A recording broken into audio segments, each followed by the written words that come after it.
Hey everyone, today we're looking at a 2019 Harley Davidson Street Glide. This one is in vivid black. Got the taller aftermarket windshield and it's a smoke. These mirrors look really nice. We also have the aftermarket grips and these higher bars.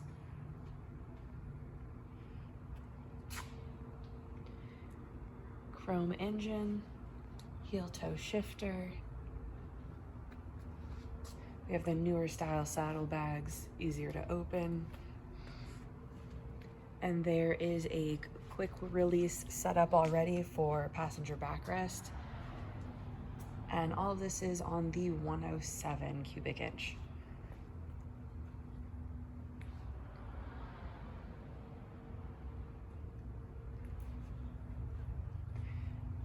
And the miles on this are really low. We are at 5,341.